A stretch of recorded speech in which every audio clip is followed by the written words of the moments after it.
Hello dears, എല്ലാവർക്കും പുതിയൊരു വീഡിയോയിലേക്ക് സ്വാഗതം. എല്ലാവരുടെയും മഴ നല്ല കലശലായിട്ട് പെയ്യുന്നുണ്ടാവും. മഴേൻ്റെ കൂടെ നല്ല ഈച്ച ശല്യവും കൂടെ വന്നിട്ടുണ്ടാവും അല്ലേ. ഈ ഒരു ചക്കയും മാങ്ങയും ഒക്കെ പഴുക്കുന്ന സമയമായതുകൊണ്ട് തന്നെ ഈ ഒരു ഈച്ചയെ അകറ്റാനുള്ള ഏറ്റവും ചിലവ് കുറഞ്ഞതും പ്രകൃതിദത്തവുമായിട്ടുള്ള ഒരുപാട് മാർഗ്ഗങ്ങളുമായിട്ടാട്ടോ ഞാനിന്ന് വന്നിരിക്കുന്നത്. അപ്പോൾ എല്ലാവരും വീഡിയോ ഒന്ന് സ്കിപ്പ് ചെയ്യാതെ കാണാൻ ശ്രമിക്കണേ. ഈ ഒരു ഈച്ച ശല്യം ഇല്ലാത്ത വീടുകൾ ഉണ്ടാവില്ല. വീട്ടമ്മമാരുടെ പ്രധാന ശത്രു തന്നെയാണ് ഈ ഒരു ഈച്ച. നമ്മൾ കഴിക്കാനെടുക്കുന്ന ഏതൊരു ഭക്ഷണത്തിൻ്റെ കൂടെയും പിറകെയും ഈ ഒറ്റകൾ ഉണ്ടാവും. അതുമാത്രമല്ല, ഇതിനും നമുക്ക് നല്ലൊരു ശല്യം മാത്രമല്ല ഉണ്ടാക്കുന്നത്, ഒരുപാട് രോഗങ്ങളും ഈ വറ്റകൾ പരത്തുന്നുണ്ട് കേട്ടോ. അതിലുള്ളതാണ് കോളറ, ടൈഫോയിഡ്, വയറിളക്കം, ഹെപ്പറ്റൈറ്റിസ് എ എന്ന് തുടങ്ങിയിട്ട് പല രോഗങ്ങളും ഈച്ച കാരണം നമുക്ക് ഉണ്ടാവുന്നുണ്ട്. അതുകൊണ്ട് തന്നെ ഈ വറ്റകളെ അകറ്റാനായിട്ട് ഇന്ന് വിപണിയിൽ ഒരുപാട് സ്പ്രേകളൊക്കെ അവൈലബിൾ ആണ്. അപ്പം ഈ ഒരു സ്പ്രേ നമ്മൾ വാങ്ങി ഉപയോഗിക്കുമ്പം അതിനൊരുപാട് ദോഷകരമായിട്ട് നമ്മുടെ ആരോഗ്യത്തിനെ തന്നെ ബാധിക്കുന്നതും ഉണ്ടാവും. അതിലൊക്കെ ഒത്തിരി കെമിക്കൽസൊക്കെ അടങ്ങിയിട്ടുണ്ടാവും. അതൊന്നും ഉപയോഗിക്കാതെ തന്നെ നമുക്ക് വീട്ടിൽ തന്നെ എളുപ്പത്തിൽ ഏറ്റവും ചിലവ് ചുരുക്കിയിട്ട് എളുപ്പത്തിൽ ചെയ്യാൻ പറ്റിയിട്ടുള്ള മാർഗ്ഗങ്ങളൊന്ന് പരിചയപ്പെടാം. അപ്പോൾ ഞാൻ ആദ്യത്തെ ടിപ്സിലേക്ക് പോവാം കേട്ടോ. ഏറ്റവും ചിലവ് കുറഞ്ഞതും വളരെ എളുപ്പത്തിൽ നമുക്ക് ചെയ്യാൻ പറ്റുന്നതായിട്ടുള്ള ഒരു മാർഗ്ഗമാണ് ഉപ്പുവെള്ളം തളിക്കൽ. ഒരു സ്പൂണോ 1-2 സ്പൂൺ ഉപ്പെടുക്കുക, അതിലേക്ക് കുറച്ച് പച്ചവെള്ളം ഒഴിച്ചിട്ട് നല്ലപോലെ ഒന്ന് മിക്സ് ചെയ്ത് കൊടുക്കുക. ഇത് നമ്മൾ പണ്ട് മുതലേ ഉപയോഗിക്കുന്നതും ഏറ്റവും ഫലപ്രദവുമായിട്ടുള്ളൊരു ടിപ്പാണ് കേട്ടോ.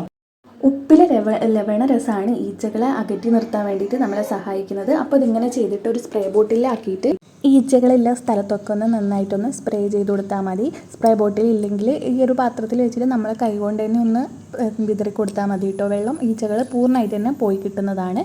ഇനി അടുത്തൊരു ടിപ്പിലേക്ക് പോവാം. അതിന് വേണ്ടിയിട്ട് ഞാനിവിടെ ഒരു ഗ്ലാസ് എടുത്തിട്ടുണ്ട്. നമ്മളെ വീട്ടിൽ ഉപയോഗിക്കാത്തതോ പഴയതോ ആയിട്ടുള്ള ഗ്ലാസ് എടുക്കുക. അതിലേക്ക് കുറച്ച് വിനാഗിരി ഒഴിച്ചു കൊടുക്കുക. 1-2 മൂടി അളവിൽ വിനാഗിരി മതിയാവും. ഇനി അതിൻ്റെ ഈ ഒരു ഗ്ലാസിൻ്റെ മുകൾ ഭാഗത്ത് അറ്റത്തായിട്ട് കുറച്ച് ശർക്കരയില്ലേ, ശർക്കര കുറച്ചൊന്ന് ഇങ്ങനെ പറ്റിച്ച് വെച്ച് കൊടുക്കുക കേട്ടോ. ഇതാവുമ്പോൾ വിനാഗിരിൻ്റെ മണം കാരണം ഈച്ചകൾ ഇതിലേക്ക് ആകർഷിക്കപ്പെടും. പിന്നെ ഈ ഒരു ശർക്കര ഉള്ളത് കൊണ്ട് തന്നെ കാരണം ഈ ഒരു ഗ്ലാസിൻ്റെ മുകളിലേക്ക് പറന്ന് വന്ന് ഈ ഒരു വിനാഗിരിൻ്റെ അകത്തേക്ക് വീണ് കഴിഞ്ഞാൽ പിന്നെ അവറ്റകൾ പോയിക്കോളൂ കേട്ടോ. ഇത് നല്ല കുറേ ഈച്ചകൾ കൂടി നിൽക്കുന്ന സ്ഥലത്തൊക്കെ കൊണ്ടുപോയി വെച്ച് കൊടുത്താൽ മതി. പിന്നെ ഒരൊറ്റ ഈച്ചയും പുറത്തുണ്ടാവില്ല, എല്ലാം ഈ ഒരു ഗ്ലാസിൻ്റെ അകത്തേക്ക് വന്ന് വീണിട്ടുണ്ടാവുക. അപ്പോൾ എല്ലാവരും ഈ ഒരു ടിപ്പും കൂടെ ഒന്ന് ട്രൈ ചെയ്ത് നോക്കുക കേട്ടോ. കുറേ ഈച്ചകളുള്ള ഇതൊരു നഴിൻ്റെ നടുക്കായിട്ട് കൊണ്ടുവച്ചാൽ മതി. വിനാഗിരി അടിപൊളി സംഭവം തന്നെയാണ് കേട്ടോ. ഈച്ചേനെ ആയാലും പാറ്റേനെ ആയാലും പല്ലീനെ ആയാലും ഈ ഒരു എലീനെ വരെ ഈ ഒരു വിനാഗിരി വെച്ചിട്ട് നമുക്ക് ഓടിക്കാൻ വേണ്ടിയിട്ട് പറ്റുമേ. അപ്പോൾ ഞാൻ കുറച്ച് ഒരു കഷ്ണം ശർക്കര മതിയാവും. അതെടുത്ത് ഞാനിതാ ഗ്ലാസിൻ്റെ മുകളിലേക്ക് ഇതേപോലെ ഒന്ന് പറ്റിച്ച് വെച്ച് കൊടുത്തിട്ടുണ്ട്. ഇതൊരു ടിപ്പിലേക്ക് പോവാം. അതിന് വേണ്ടിയിട്ട് കുറച്ച് തുളസിയിലയും ഒരു 2-3 കൊന്ത് നമ്മുടെ ആര്യവേപ്പിലയും അതേപോലെ തന്നെ പപ്പായൻ്റെ ഇലയും കൂടെ എടുത്തിട്ടുണ്ട്. ഇതെല്ലാം ഒന്ന് തണ്ടിൽ നിന്ന് വേർപെടുത്തി എടുക്കണം കേട്ടോ. പപ്പായൻ്റെ ഇല എനിക്ക് ചെറിയൊരു കഷ്ണമേ കിട്ടിയിട്ടുള്ളൂ. ഇവിടെ പപ്പായൻ്റെ ഇലയൊക്കെ കിട്ടാൻ വേണ്ടിയിട്ട് കുറച്ച് പ്രയാസമാണ്. അപ്പം നാട്ടിലൊക്കെ ഉള്ളവർക്കാണെങ്കിൽ വീട്ടിൽ തന്നെ പപ്പായ മരം ഉണ്ടാവുമല്ലോ. വലിയ ഇല നോക്കിയിട്ട് നല്ല മൂത്ത ഇല നോക്കിയിട്ട് എടുക്കുക. എന്നിട്ട് ഇത് മിക്സിയിൽ കുറച്ച് വെള്ളവും കൂടെ ചേർത്തിട്ട് നല്ലപോലെ ഒന്ന് അരച്ചെടുക്കുക കേട്ടോ. അതാ കണ്ടില്ല, എനിക്കിത് അത്രയും ശോഷിച്ച് പോയിട്ടുള്ള ഒരു ഇലയാണ് കിട്ടിയിട്ടുള്ളത്. അപ്പം ഞാനതിൻ്റെ കുറച്ച് ചെറിയൊരു തണ്ടും കൂടെ ഉപയോഗിക്കുന്നുണ്ട് കേട്ടോ. അപ്പം പിന്നെ ഇവിടെ ഈച്ചേൻ്റെ ശല്യം കുറവാണ്. ഇവിടെ മഴ തുടങ്ങിയിട്ടില്ല. അപ്പം മഴ തുടങ്ങിക്കഴിഞ്ഞാൽ ഈച്ച അങ്ങനെ കണ്ടു വന്നിട്ടില്ല. നമ്മുടെ അണങ്ങില്ലേ, കുഞ്ഞ് ആ ചക്കയിലൊക്കെ വന്നിരിക്കുന്ന കുഞ്ഞ് അത് ഉണ്ടാവാറുണ്ട് കേട്ടോ. അപ്പോൾ ഞാൻ ഇങ്ങനെയൊക്കെയാണ് ചെയ്യാറ്. അപ്പോൾ ഞാൻ ഒന്ന് ഇത് അടിച്ചെടുത്തിട്ടുണ്ട്. ഇനി ഇത് നമുക്കൊരു സ്പ്രേ ബോട്ടിലേക്ക് മാറ്റിയിട്ട് നമ്മൾ തറയൊക്കെ തുടയ്ക്കുമ്പോൾ ഇല്ലേ, ഇത് വെച്ചിട്ട് തുടച്ചാൽ മതി. അതേപോലെ തന്നെ എവിടേക്കാണോ ഈ ഒരു ഈച്ചേൻ്റെ ശല്യമുള്ളത് അവിടെയൊക്കെ നല്ലപോലെ ഒന്ന് സ്പ്രേ ചെയ്ത് കൊടുക്കാം കേട്ടോ. ഇതിൻ്റെ ഒരു രൂക്ഷമായിട്ടുള്ള ഗന്ധം കാരണം ഈച്ച പിന്നെ ഈ ഒരു സൈഡിലേക്ക് വരില്ല കേട്ടോ. നമ്മളെ വീട്ടിൽ ഗസ്റ്റൊക്കെ വരുമ്പോഴായിരിക്കും ഈ ഒരു ഈച്ച ഉണ്ടാവുക. ഈച്ചേൻ്റെ ഉള്ളപ്പോൾ നമുക്ക് ഭക്ഷണം കൂടി കഴിക്കാനൊരു പ്രയാസമായിരിക്കും. അത്രയ്ക്ക് എന്താ പറയുക, ഒരു അറപ്പാവും ഈച്ചേനെ ഇങ്ങനെ കണ്ടുകൊണ്ടിരിക്കുമ്പോൾ. ഭക്ഷണത്തിൻ്റെ മുകളിലൊക്കെ ഇങ്ങനെ വന്നുകൊണ്ടിരിക്കുമ്പോൾ അപ്പോൾ ഇത് ഭക്ഷണം കഴിക്കുന്ന സമയത്തൊക്കെ ഇതൊന്ന് സ്പ്രേ ചെയ്ത് കൊടുത്താൽ മതിയാവും കേട്ടോ. ഇനി അടുത്തൊരു ടിപ്പിലേക്ക് പോകാം. ഇത് ഏറ്റവും ചിലവ് കുറഞ്ഞ് നമുക്ക് എളുപ്പത്തിൽ തന്നെ ചെയ്യാൻ പറ്റുന്ന ഒരു ടിപ്പാണ്. അപ്പോൾ ഞാനൊരു പകുതി കഷ്ണം ചെറുനാരങ്ങ എടുത്തിട്ടുണ്ട്. ഇനി ചെറുനാരങ്ങൻ്റെ അകത്തേക്ക് ഞാൻ കുറച്ച് ഗ്രാമ്പ് കുത്തി വെച്ച് കൊടുക്കുകയാണ് കേട്ടോ ചെയ്യുന്നത്. ഇതെന്തിനാണെന്ന് വെച്ചാൽ നമ്മൾ എവിടെയെങ്കിലും ചക്കയോ അല്ലെങ്കിൽ മാങ്ങയോ എന്തെങ്കിലും പഴങ്ങളൊക്കെ ഇങ്ങനെ മുറിച്ച് വെച്ചിട്ടോ അല്ലെങ്കിൽ നമ്മൾ എവിടെയെങ്കിലും ഇങ്ങനെ വെച്ചിട്ടുണ്ടെങ്കിൽ അതിൻ്റെ ഇടയ്ക്കൊക്കെ ഇങ്ങനെ ഈച്ച വന്നിട്ട് പൊതിഞ്ഞ് നിൽക്കുമല്ലോ. അപ്പോൾ അത് വെച്ചിട്ടുള്ള ഈ ഒരു പാത്രത്തിൻ്റെ അകത്തേക്ക് ഇങ്ങനെ ചെറുനാരങ്ങൻ്റെ അകത്ത് ഗ്രാമ്പ് കുത്തിയിട്ട് വെച്ച് കൊടുത്താൽ മതി. 100% ഈ ഒരു ഈച്ച ഈ ഒരു പഴത്തിൻ്റെ മുകളിലൊന്നും വന്ന് നിൽക്കില്ല കേട്ടോ. അത് ചക്കയായാലും മാങ്ങയായാലും എന്ത് പഴമായിക്കോട്ടെ അതിൻ്റെ അടുത്തേക്ക് ഈച്ച പിന്നെ വരില്ല കേട്ടോ. ഈ ഒരു സംഭവം ഇങ്ങനെ ചെയ്ത് വെച്ചാൽ അപ്പം അങ്ങനെ വീട്ടിൽ ചെറുനാരങ്ങയും ഗ്രാമ്പുണ്ട് ഇങ്ങനെ ചെയ്ത് വെച്ച് കൊടുക്കുക. അതേപോലെ തന്നെ നമ്മൾ തറയൊക്കെ തുടയ്ക്കുന്ന വെള്ളം ത്തിലേക്ക് ഒഴിക്കാൻ വേണ്ടിയിട്ട് ഈ ഒരു ഗ്രാമ്പും ചെറുനാരങ്ങയും ഇട്ട് നല്ലപോലെ തിളപ്പിച്ചിട്ട് ഒരു 2 മൂടി അളവിൽ വിനാഗിരിയും കൂടി ഒഴിച്ചിട്ട് ഒന്ന് ഒരു സൊല്യൂഷൻ പോലെ ഉണ്ടാക്കിയെടുത്തിട്ട് അത് വെച്ചിട്ട് നമുക്ക് തറ തുടയ്ക്കുകയാണെങ്കിൽ ഈച്ച ശല്യം പൂർണ്ണമായിട്ട് ഒഴിവാകും കേട്ടോ. ഇനി അടുത്തൊരു ടിപ്പിലേക്ക് പോകാം. അതിന് വേണ്ടിയിട്ട് ഞാൻ നല്ല ചൂടുള്ള പാലാണ് എടുത്തിട്ടുള്ളത്. ഒരു 3-4 സ്പൂണ് പാലെടുത്തിട്ടുണ്ട്. അതിലേക്ക് ഒരു 1/2 സ്പൂണ് പഞ്ചസാരയും അതേപോലെ തന്നെ ഒരു കാൽ സ്പൂണോളം നമ്മളെ കുരുമുളക് പൊടിയും കൂടെ ഇട്ട് കൊടുത്തിട്ടുണ്ട്.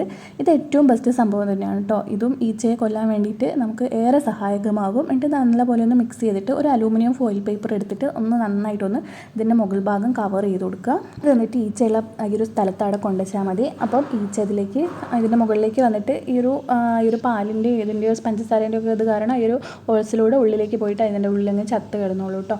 അപ്പോൾ ഇത് ഈച്ചയുള്ള കുറേ ഈച്ച കൂട്ടായിട്ടുള്ള സ്ഥലത്ത് അതിൻ്റെ നടുവിലവിടെ ഇതങ്ങ് കൊണ്ടുവച്ചാൽ മതി കേട്ടോ. അപ്പം അതൊരു അടിപൊളി ടിപ്പ് തന്നെയാണ്. എല്ലാവരും ഒന്ന് ട്രൈ ചെയ്ത് നോക്കുക കേട്ടോ. അപ്പോൾ അടുത്തൊരു ടിപ്പിലേക്ക് പോവാം. ഞാനൊരു പാത്രത്തിലേക്ക് കുറച്ച് പച്ചവെള്ളം ഒഴിച്ച് കൊടുക്കുന്നുണ്ട്. ഇനി ഇതിൻ്റെ അകത്തേക്ക് 1 സ്പൂൺ അളവിൽ ഉപ്പും അതേപോലെ തന്നെ ഒരു പിഞ്ച് അളവിൽ മഞ്ഞൾപ്പൊടിയും കൂടെ ഇട്ട് കൊടുക്കുന്നുണ്ട് കേട്ടോ. ഉപ്പും മഞ്ഞൾപ്പൊടിയും കൂടെ നന്നായിട്ട് മിക്സ് ചെയ്തിട്ട് നമുക്ക് ഈച്ചയുടെ ഭാഗത്തേക്കൊക്കെ ഒന്ന് തളിച്ചു കൊടുത്താൽ മതി. ഈച്ച അവിടെ നിന്ന് അങ്ങ് പറന്ന് പോയിക്കോളൂ കേട്ടോ. അപ്പം പിന്നെ നമുക്ക് ചെയ്യാൻ പറ്റുന്നത് ഞാനിതിൽ കാണിച്ചിട്ടില്ല. നമുക്ക് ഇഞ്ചി സ്പ്രേ ഉണ്ടാക്കിയിട്ട് ഇഞ്ചി ഒന്ന് ചതച്ചെടുത്ത് കുറച്ച് വെള്ളത്തിലൊന്ന് നന്നായിട്ടൊന്ന് അരച്ചെടുത്തിട്ട് അതൊന്ന് അരിച്ചിട്ട് അത് വെച്ചിട്ട് നമുക്ക് ഈച്ചേനെ ഓടിക്കാൻ വേണ്ടിയിട്ട് പറ്റും കേട്ടോ. അപ്പോൾ ഇത്രയും ടിപ്പിൽ ഏതെങ്കിലുമൊക്കെ ഒന്ന് നിങ്ങൾ ട്രൈ ചെയ്ത് നോക്കുക. എനിക്ക് ഏറ്റവും എളുപ്പമായിട്ട് തോന്നിയിട്ടുള്ളത് നമ്മുടെ ഉപ്പ് വെള്ളം തെളിക്കുന്നതാണ് കേട്ടോ. പിന്നെ നമുക്ക് വീട് മൊത്തം കൊതുകിനെയും അതേപോലെ തന്നെ ഈ കുഞ്ഞു കുഞ്ഞു പ്രാണികളൊക്കെ ഉണ്ടാവുമല്ലോ, മഴക്കാലമായാലും ട്യൂബിൻ്റെ മുകളിലൊക്കെ അസലായിട്ട് ഇങ്ങനെ വന്ന് നിൽക്കുന്നത് കുമ്പള ഒരു സ്മെല്ലൊക്കെ ഉള്ള പോലത്തെ. അപ്പോൾ അതിനൊക്കെ ഒഴിക്കാൻ വേണ്ടി ഇത് സഹായകമാവും കേട്ടോ. കുറച്ച് ഉള്ളിത്തൊലിയും അതിലേക്ക് 2 കറുവപ്പട്ടേൻ്റെ ഇലയും അതേപോലെ തന്നെ 2 കർപ്പൂരവും ഇട്ട് കൊടുക്കുക. അതിൻ്റെ മുകളിലേക്കായിട്ട് കുറച്ച് തുളസി ഇല ഉണ്ടെങ്കിൽ അതും കൂടെ വെച്ച് നന്നായിട്ടൊന്ന് കത്തിക്കുക കേട്ടോ. കത്തിച്ച് കഴിഞ്ഞാൽ ഇതിൻ്റെ ഉള്ളിൽ നിന്നൊരു പുക വരും. ഈ ഒരു പുക വെച്ചിട്ട് നമുക്ക് കൊതുകായാലും കുഞ്ഞു കുഞ്ഞു പ്രാണികളായാലും അല്ലെങ്കിൽ നമ്മുടെ ഈ ഒരു പാറ്റ, പല്ലി അതേപോലെ തന്നെ നമ്മുടെ ഈച്ച അതിനൊക്കെ അകറ്റാൻ വേണ്ടിയിട്ട് പറ്റും കേട്ടോ. ഒരു സന്ധ്യാസമയത്തോ അല്ലെങ്കിൽ എപ്പോഴാണെങ്കിലും വീട് മൊത്തം ഇത് വെച്ചിട്ടൊന്ന് പുകയിച്ച് കൊടുക്കുക. ഈ ഒരു കർപ്പൂരത്തിൻ്റെ മണം കിട്ടിയാൽ തന്നെ ഈച്ച പമ്പ കിടക്കും കേട്ടോ. അപ്പം ഇന്നത്തെ വീഡിയോ ഇത്രയേ ഉള്ളൂ. എല്ലാവർക്കും ഇഷ്ടമായി എന്ന് വിചാരിക്കുന്നു. ഇഷ്ടമായിട്ടുണ്ടെങ്കിൽ വീഡിയോ ലൈക്ക് ചെയ്യാനും ഷെയർ ചെയ്യാനും സബ്സ്ക്രൈബ് ചെയ്യാനും മറക്കരുത്. താങ്ക്